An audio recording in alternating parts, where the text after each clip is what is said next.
La justicia ha sido a lo largo de los siglos quizá el eje rector en la literatura y filosofía universal. Por ello, aunque a lo largo de la historia se han desarrollado múltiples definiciones de lo que es la justicia, por más implícita que sea su aparición, esta, a todas luces, se halla presente en la literatura.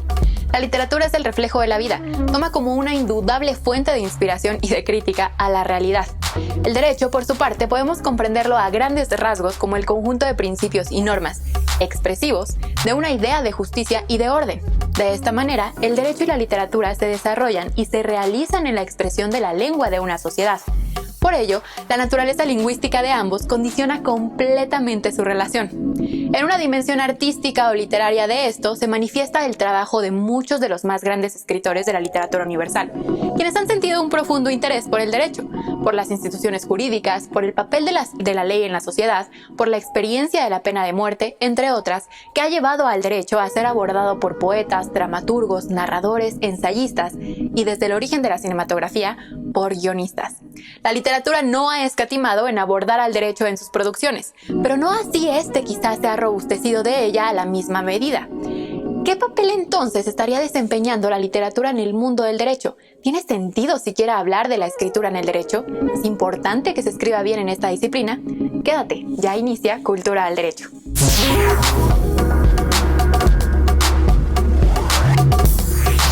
Bienvenidas, bienvenidos a una emisión más de Cultura al Derecho.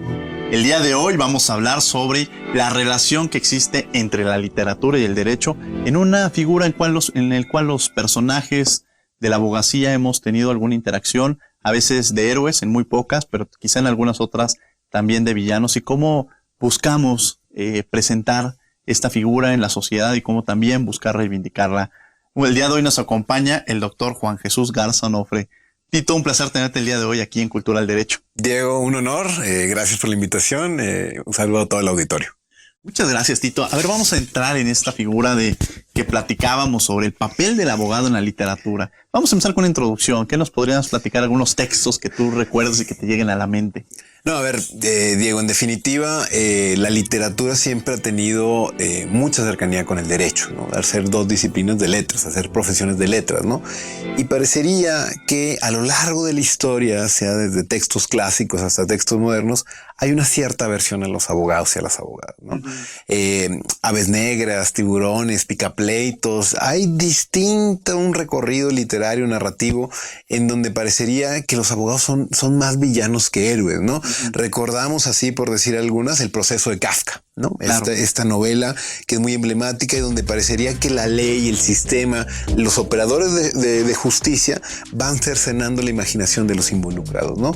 Por decir algunas recientes y un clásico contemporáneo ya, la obra de Roberto Bolaño, Los detectives salvajes, inicia precisamente en nuestra querida Facultad de Derecho cuando Juan García Maredo, el protagonista de la novela, se le prohíbe estudiar literatura en la UNAM y el tío lo obliga a estudiar derecho, ¿no? Entonces dice Bolaño, me encerré en mi habitación y lloré toda la noche, ¿no? Entonces parecería que los abogados, como los dentistas o como los sepultureros, se les da la vuelta. O sea, uno va con ellos hasta que es el último momento. Y esto creo que hay que problematizarlo, hay que utilizarlo, hay que discutirlo. Porque quizá en el imaginario colectivo, no solamente en la literatura, recuerdo ahora también los viajes de Gulliver, ¿no? De Jonathan Swift, también llega a una isla donde son todos abogados y dice que son los seres más ignorantes del planeta y demás.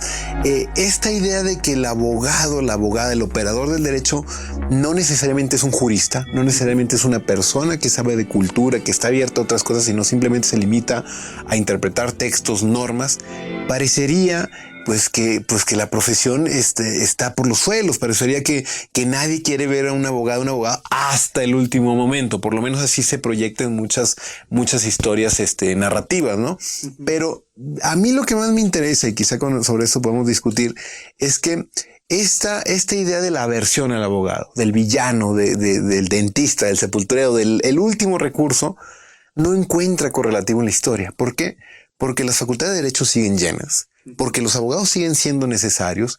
En cualquier cuadro político de cualquier partido, de cualquier ideología, siempre hay personas de formación jurídica. Entonces, esta ambivalencia o esta contradicción de defender muchas veces, como bien dijiste, ángeles y demonios y demás tal, parecería que en la realidad existe una cosa muy distinta. Entonces, quizá lo que me gustaría aquí platicar y rebotar algunas ideas contigo y con tu auditorio es por qué. O sea, por qué nos hemos construido esa mala imagen en muchas películas, en muchas obras literarias, en muchas series, pero al final del día seguimos siendo una profesión con un gran rol social, que cada vez es más importante el rol que cobran los abogados y las abogadas. Con un gran rol social, platicabas esta figura del abogado, que además a lo largo de la historia era una persona letrada, alguien que le gustaba leer, que era importante incluso leer, no solamente las leyes. Yo creo que el abogado tiene que irse más allá y romper, incluso para quienes nos ven y están estudiando el derecho, aléjense de pronto de los códigos y vayan a la literatura, donde nos vamos a construir y entender mucho más de nuestra vida cotidiana, porque el derecho está en nuestra vida. Todo lo que hacemos desde que nos despertamos hasta que nos dormimos, cuando nacemos, hay un aspecto jurídico desde que se hace el acta de nacimiento, cuando nos morimos el acta de defunción, es decir, todo nuestro contexto está inmerso en el mundo jurídico. Y la verdad, esta figura del villano, los abogados, cómo hemos sido, esta figura, recuerdo cuando te dicen vas a ir al dentista, te da miedo. Exacto. Tú sabes, voy a regresar con dolor, ya está, empiezas a sentir el olor del consultorio médico, pero también cuando vas a ir con un abogado dices, híjole, debe tener un problemón, porque y ojalá le vaya bien, porque los abogados cobran muy caro, los abogados alargan los juicios, el abogánster se va, o sea, incluso nos han puesto hasta apodos, ¿no? Exacto, ¿no? Entonces, claro. ¿Cómo empezar a entender que también, necesitamos al abogado en nuestra vida cotidiana, pero no verlo de esa forma negativa, sino propositiva, que es lo que tú mencionas? No, a ver, lo que dices, yo creo que hay un fenómeno social muy, muy, muy emblemático, que son la cantidad de chistes de abogados, ¿no? Sí, o sea, sí. Parecería que no hay tantos chistes ni de ingenieros, ni de arquitectos, ni de otras profesiones, de comunicólogos, de psicólogos, ¿no? Parecería que es abogado, es médico y es profesor, y que son las tres grandes profesiones que hacen centros de normatividad, ¿no? Que al final de cuentas, tanto la toga, tanto la bata, tanto la idea esta de un lenguaje diferenciado, parecería que esta burla por la profesión o esta aversión a la profesión históricamente se ha centrado en limitarnos a entender las reglas, ¿no? Y esto yo creo, Diego, es algo de lo más interesante, y por lo menos la visión que compartimos, o por lo menos una visión de una abogada, de un abogado culto, las leyes van a cambiar.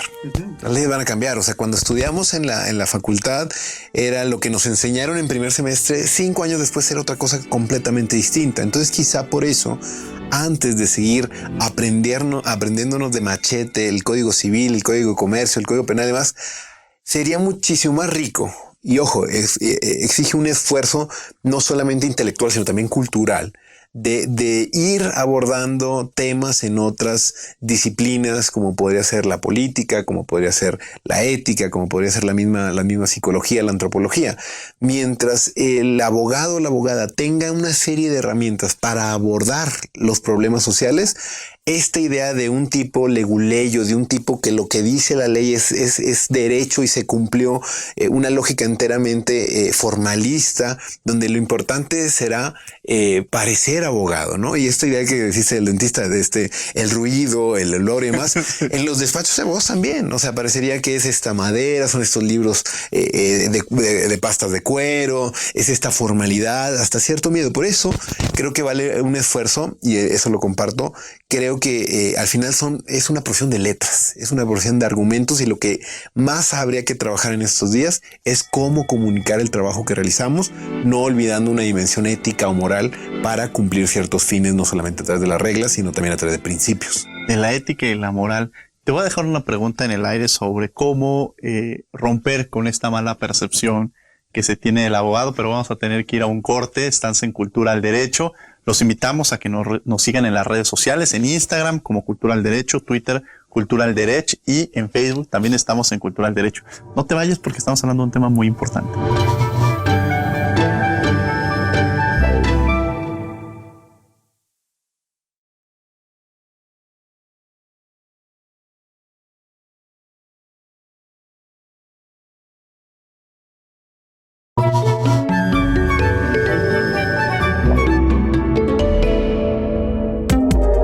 Estamos de regreso en Cultura al Derecho, hablando sobre la literatura y el derecho con Tito Garza Onofre, sobre cómo a lo largo de la historia la literatura ha mencionado o ha estigmatizado a los abogados con este perfil negativo y nos genera un temor a acudir a los mismos, ¿no? El malo de la película o el malo de la literatura, el malo de la historia, muchas veces nos convertimos. ¿Y a qué crees que se deba esta percepción negativa que se tiene en el abogado por un lado, pero también cómo empezar a deconstruir este escenario y que de pronto veamos al abogado como aquel que tiene la responsabilidad, que tenemos quizá en nuestras manos el patrimonio de una persona, protegerlo y garantizarlo, la vida de una persona, la libertad de una persona? Entonces hay un contexto social y una responsabilidad social enorme, sobre todo viniendo de la propia universidad pública, de la Universidad Nacional Autónoma de México, que tengamos, y lo digo cotidianamente, es que somos responsables, tenemos una gran responsabilidad social, ¿no? Y esta figura también cómo nos vamos nutriendo en el derecho. Yo recuerdo ahorita que decías que cuando estudiaba derecho, y con esto voy a decir mucho de mi edad, había una discusión que está por arriba de la Constitución, los tratados internacionales. Hay una tesis aislada que habla sobre eso. Y teníamos varias clases que hablaban sobre eso. Y de pronto llega la reforma del 2011 y todas esas horas que tuvimos en las clases se rompieron. Sí. Porque la reforma del 2011, que pone a la par los tratados internacionales y la Constitución en materia de derechos humanos, ya nos daba respuesta a un debate que tuvimos durante muchos años, ¿no? Entonces, efectivamente, cómo empezar a seguir siendo el estudiante permanente con literatura, y no solamente enfocarnos a las leyes. Pero regreso contigo, Tito, en esta figura que me encanta, que es por qué existe esa percepción y cómo deconstruir esta mala imagen de los abogados. A ver, Diego, yo creo que es un problema de dos vías. Yo creo que sí hay mucho en nuestro gremio, en nuestra cultura jurídica, de que parecería que el abogado tiene que ganar, no hay de otra.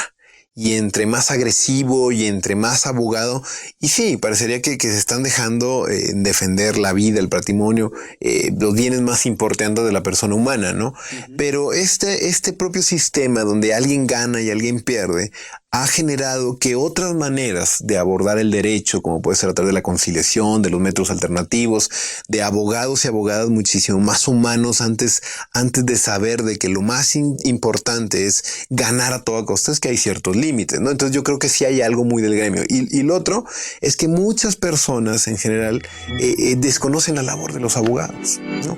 Esto parecería que las proyecciones que vemos en algunas series, sobre todo de ahora de Good Wife o Suits o distintos productos norteamericanos, nos van generando en el imaginario colectivo que los abogados son así y nada más cerrado.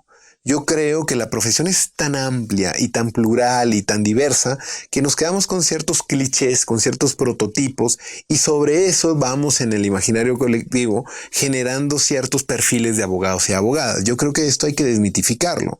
Al final del día, el mejor abogado o la mejor abogada no necesariamente es el que se parece más a Tom Cruise o a Keanu Reeves, el abogado del diablo, en absoluto. Yo creo que hay distintos modelos de abogacía y sobre todo para cada persona. Yo creo que eso también habla de cómo vamos entablando las relaciones. Generalmente, cuando uno encuentra un problema, le habla a algún conocido, le habla a algún amigo y demás, pero el mercado es tan amplio y los límites de este mercado tendrían que ser cada vez más regulados y más conocidos, que de verdad que esta mala percepción, yo creo que al final del día hay cierto rencor por creer que los abogados somos seres muy cuadrados, que no tenemos aspiraciones más allá de lo que dice la ley y el punto final de lo que dice el código, pero lo cierto es que creo que cada vez más hay que socializar una nueva forma de entender el derecho que sea sobre todo más humana. Es esto que dice. O sea, yo también me acuerdo en mi transcurso por la facultad, a mí me tocó la primera vez que se interpuso una controversia constitucional. Aquello me volaba la cabeza. Era ¿cómo puedes organizar así el derecho, el sistema? Se peleó el presidente. ¿Verdad? Ahora hay más acciones y controversias que perros en la calle, ¿no? En ese sentido, nos surge actualizarnos y nos surge ir haciendo mucha labor didáctica. Por eso celebro espacios como estos para saber que la labor de los abogados, de las abogadas, es muy plural, ¿no? Y sobre estos esquemas, sobre estas ideas, hay que deconstruir mitos que muchas veces quizá sí habría mucha razón en ellos, pero lo cierto es que es muchísimo más amplio el horizonte. Y yo creo, por lo menos es lo que a mí se me ha ocurrido y he pensado a lo largo de los años, yo creo que sí hace mucha falta incluir a la ética, a la moral, ¿no? Porque parecería esta idea del abogado gringo que es el más audaz y el más que basta las últimas, parecería que se nos olvida que el abogado es parte del Estado. El abogado trabaja a la par con los operadores de justicia, con los jueces, con los MPs, con los fiscales y demás, y parecería que solamente enfocarse en los intereses particulares va a desatender sí o sí el rol social y el rol colectivo, que no hay que olvidar que los que tenemos una licencia para trabajar como abogados y como abogadas, es una licencia que nos la otorga el Estado porque le ha otorgado a ciertas universidades, ciertas escuelas de derecho, la posibilidad de que éstas se cercioren de que son buenos profesionistas. De que son buenos profesionistas, y hay una figura muy importante, estos abogados pleitistas que decías, ¿no? Que además hay casos y tienen expedientes enormes de asuntos que incluso ya hasta se murieron los familiares que estaban peleando y nunca llegaron a una conciliación. Y el papel del abogado mediador, que creo que ese fue un papel muy importante dentro de nuestra sociedad, que son los que pueden lograr encontrar estos cauces que permitan darle estabilidad, claro, porque muchas veces los pleitos son entre familiares, entre amigos, y llegar a canalizarlos en ese escenario. Y algo muy importante, muchas veces pensar por algunos cuantos abogados, porque sí existen abogados corruptos, como existen médicos corruptos, como existen de todas las profesiones, hay una falta de ética. Claro. Entonces, querernos a meter a todos los abogados en ese escenario también es como querernos como si todos fuéramos iguales, y creo que tenemos que empezar a trabajar y a romper en ese esquema, ¿no, Tito? No, totalmente va por ahí, Diego, porque esta idea yo creo que se ha generado muchos problemas en la cultura de la legalidad, ¿no? Parecería que echa la ley, echa la trampa, dice el dicho, ¿no? Parecería que los abogados se encargan de interpretar y de sortear las maneras y encontrar formas para poder alcanzar el éxito a costa de lo que sea, ¿no? Yo sí creo, y cada vez sinceramente comparto esta idea de que quizá antes que ser un buen abogado habría que ser buena persona. Y sobre esa idea de tener un mapa claro de valores, ciertas coordenadas éticas, saber cuándo entrarle, cuándo decir que sí, cuándo decir que no. Parecería que como cierta arraigo cultural de nunca decir que no. De que yo creo que hay que propagar esa idea de que hay límites en la profesión, de que hay ciertos parámetros que hay que cumplir y que, ojo, Diego, hay que aprenderlos. O sea, no es como que uno por revelación de la noche a la mañana ya se convierte en buena persona. No, es todos los días, es constante. Es formación. Exacto. Todos los días. Entonces, sobre eso implica mucha reflexión, que quizá antes de volver al Código Civil o aprendérselo de machete y demás tal, pues hay que reflexionar sobre los grandes problemas éticos de nuestra sociedad y de la profesión. De los grandes problemas éticos, de los grandes problemas sociales, y donde el protagonista muchas veces es el abogado, y qué papel queremos jugar aquellos que nos dedicamos a esto. La figura en esta figura humanizarnos, porque no existe en la vida ni héroes ni villanos, pero en el rol que tratemos de hacer un adecuado trabajo, creo que seremos los protagonistas y quizá logremos salvar y que en la situación en la que una persona se encuentre. Vamos a un corte, desde luego, y regresamos aquí a Cultura al Derecho. Síganos en las redes sociales, en Twitter como Cultura al Derecho, en Facebook Cultura al Derecho y en Instagram Cultura al Derecho. No se vayan.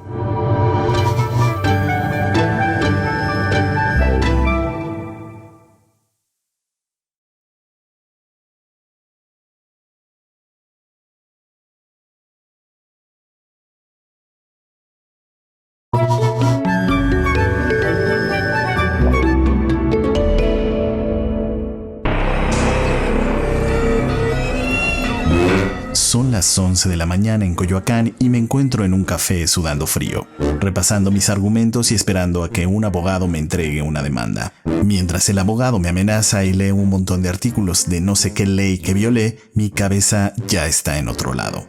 Veo el traje sastre y su reloj de lujo y pronto mi mente suelta una expresión: aves de mal augurio.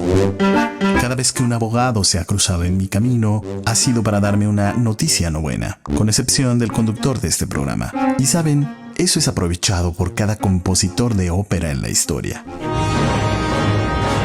Por ejemplo, la ópera del caso Macrópolis de Janáček. En el primer acto aparece un abogado revelando la identidad del hijo ilegítimo del acaudalado Joseph Ferdinand Prus, que es el vástago único y dotado para reclamar la herencia de los Prus.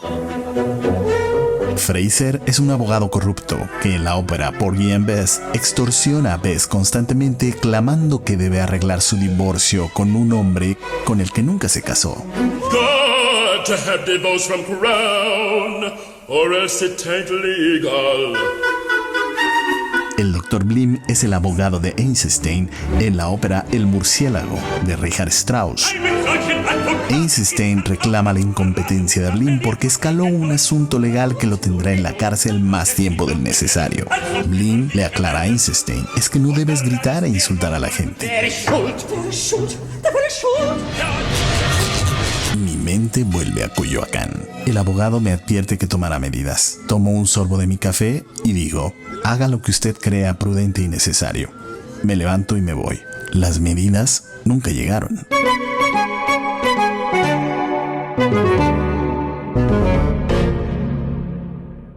Esta fue La Voz del Alebrije. Estamos de regreso en Cultura del Derecho, hablando sobre derecho y literatura, la ética, la moral, con Tito Garza Onofre, y sobre cómo hemos jugado un papel importante los abogados a lo largo de la historia.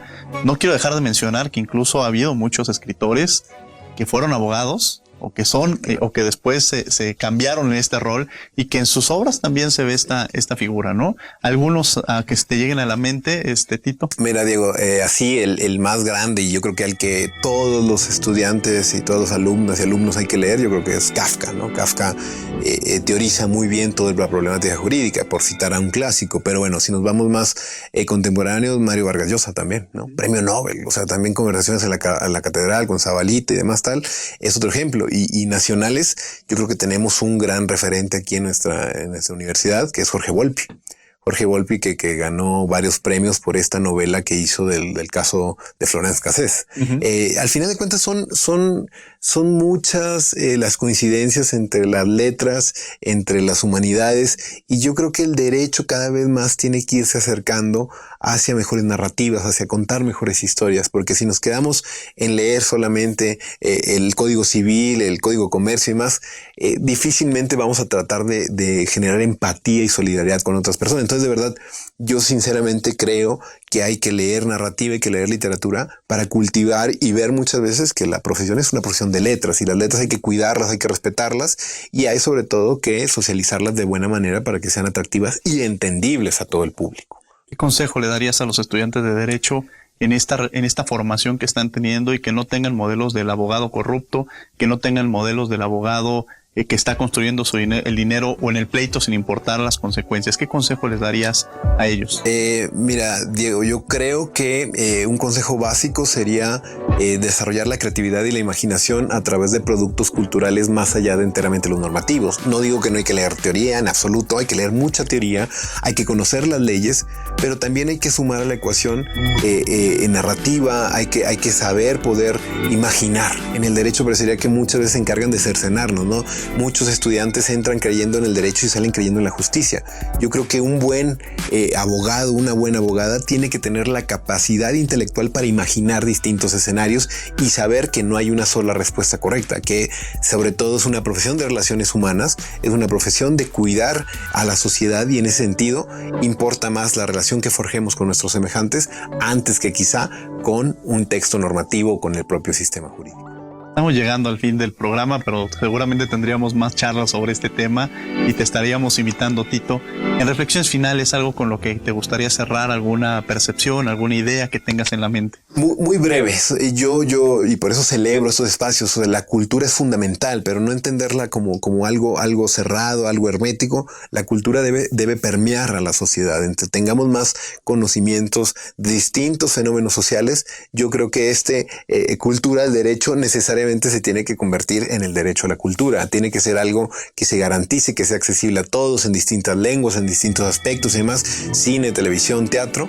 Y yo creo que al final de cuentas una mejor sociedad, una sociedad con una mejor cultura de la legalidad va de la mano por aterrizar los temas a cuestiones culturales que sean de acceso a todo público. Sin lugar a dudas, y te agradezco mucho, Tito, que hayas estado con nosotros aquí en Cultura del Derecho. No, digo, yo me siento muy agradecido, muy contento de estar aquí con ustedes. Yo cierro con ustedes con una frase de me llega a la mente Matar a un ruiseñor con Altico Fitch, cuando en la empatía que tú mencionabas, esta responsabilidad social, en la cual tenemos que ponernos los zapatos del otro y caminar con ellos para poder entender su realidad. Y eso es lo que tenemos que hacer los abogados. Cuando llega un cliente, ponernos en sus zapatos, caminar con ellos para que entendamos la preocupación, porque si llega con nosotros, a veces hay algo atrás y que tenemos una gran responsabilidad. Les agradecemos que hayan estado con nosotros aquí en Cultura del Derecho y los invitamos a que nos acompañen en una siguiente emisión.